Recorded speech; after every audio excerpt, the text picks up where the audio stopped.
Hi everyone. Today I wanted to share a bit more about my current journey of developing an identity and working to sort of feel more secure within myself, and share how spending time in solitude and in presence with my own mind has begun to allow me the ability to be confident in my interactions and be more confident in expressing myself. I think that throughout throughout modern and just throughout all time, honestly, people tell you that you need to be confident, you need to assert yourself, and I think that no one really understands what people mean when they say that. Like, I certainly didn't when people would tell me just to be confident in my interactions, and then I would find success in my relationships and things like that. But I kind of want to get to more of a deeper rooted sort of habit that can lead towards natural confidence rather than faked confidence that comes from sort of being something that you're not and faking it till you make it and things of that nature. So pretty much my entire youth and honestly up until a couple of years ago, I was pretty much the biggest wallflower you could see. I would never really express my own self. I've talked about this in another video, and in my last video, and I did not feel secure with myself. And I noticed recently, as I've been sort of disposing of some relationships in my life, some friendships, some dating relationships, that as I got closer to solitude, I realized I had an innate fear of solitude and a fear of my own mind and what I actually had to think about and to work through. And for a long time, I threw various forms of consumption and distraction at this sort of void within me that was insecure in my own body. Things such as more people, right? Just getting more friendships and filling them with your time rather than spending time with yourself. Of course, the media, TV, technology, books, food, any form of consumption I could find basically is what I would do in my times of boredom and when I had nothing to do but to just sit in presence and in contemplation. And so I kind of want to put huge emphasis in this video on spending some time being present. And I think I'll just simplify being present as making sure that whatever you're up to, that you're engaged with and that you are enjoying and that you feel happy doing. Because I think that there's no point in doing something if it's making you unhappy or resentful or miserable or you feel like you're faking it or any of those things. And so to listen to your intuition, your internal compass, your soul, in terms of what is going to, in the current moment, fulfill you and make you feel joy, make your heart beat a little faster, is kind of the ticket here towards presence. So it doesn't necessarily have to be, time with yourself, but sort of the connection I'm trying to make between presence, as I just defined it, and being more confident in your social interactions and more confident within yourself, is the fact that the more time that you spend doing things that you thoroughly enjoy, actually loving what you do and who you spend your time with authentically, the closer that you will get to feeling secure in that. There's a major issue in expecting praise and assurance from others about what you're up to, about what you wear, about the car you drive, the house you have, the people you hang out with. There's an issue with kind of expecting them to validate that, because the truth is they're just not you. They don't like what you like. They don't find joy in what you find joy in. And so in order to actually find security within yourself, you have to learn to trust yourself. And in order to trust yourself, you have to trust that whatever you enjoy doing is what's best.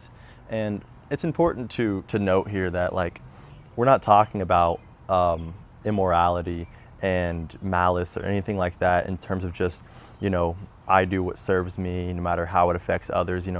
Obviously you want to be logical in what you do and making sure that it's not affecting the people you love, and arguably you shouldn't find joy in hurting others. So, you should kind of work on a separate issue if that's sort of what you do find joy in. But what I'm speaking of more clearly here is just the more that you spend time never doing things that you feel weak doing. Once again, this includes hanging out with people, company that make you feel weak because they make you feel unappreciated, unheard, unseen. They don't care about you. That it includes that as well, and it also includes just doing things that you feel as though you should be doing in terms of hobbies or career or whatever you're spending your time doing. You need to consult whether or not you're doing that for yourself and because you actually find enjoyment in it, or because you feel like you need to. Because that's a dangerous trap, to feel like you need to work a certain job, drive a certain car, do certain things to be successful, because that's a different definition of success. If you don't actually enjoy it, then you're officially doing it for others, you're officially doing it to be liked, and you're kind of selling your soul, right? What will it profit a man if he gain the whole world but lose his only soul, So we're working on consulting our soul here and actually getting in deeper connection with what you thoroughly enjoy. And I would say this all ties together, and if you spend more time doing that and spending time maybe in undistracted solitude and presence on your own, with no TV in front of you, no music, and nothing to consume, just you and your thoughts, you might find that you can actually work through your sickness of mind and figure out what it is that you should be doing that would be truly fulfilling to you. And I said that I was going to connect this all to social confidence and becoming less of a wallflower and expressing yourself more freely. And I think it does all this as a byproduct of being authentic to who you truly are, because the more that you spend time doing that rather than relying on social validation, the closer you get to realizing that the only true security you can get is by doing what you truly enjoy. And the more that you do that, and the more that you ignore the hate coming your way from others, and the embarrassment and fear you feel from expressing yourself, and the more that you realize that it is perfectly natural for you to like things that others aren't going to like certain music that others aren't going to like, and things of that nature, to have just a preference for things.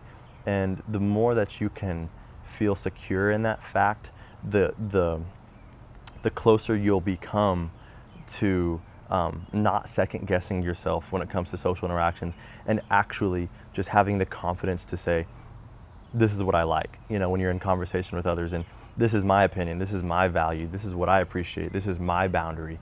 Because when you're in a mindset of social validation, you're just never going to have the courage to speak out against that or set a boundary such as that. And so this is officially, someone giving you permission, someone being me, to express yourself fully for who you truly are, and to not hold back your grief, your joy, your admiration for others, to not hold back any of those feelings that you feel, to dance openly, right? To dance because it's what you enjoy doing, right? I think I've mentioned a Nietzsche quote before that, like, those they deemed those who were dancing crazy. Those who were dancing were deemed crazy by those who couldn't hear the music, right? When you're busy dancing to your own tune, of your intuition and your own value, people are going to think you're crazy, because why would you be dancing? They can't hear any music, but the music is in your own head. You might call someone like that crazy, but if you're enjoying the life that you're living, then there's not a whole lot more to it. So the current journey that I'm on right now, just to summarize, is one in which I'm working to kind of to justify my life due to its kind of absurdity, as Albert Camus would put it. You know, I'm in sort of a phase of the absurd and existentialism where life kind of feels like it's meaningless because everything has an end, and it doesn't feel like everything, and it feels like everything is futile and meaningless because we're all going to die. But the truth is, that's no reason to resort to the cessation of your life. It's more of an excuse to live it to the fullest and live it most authentically. So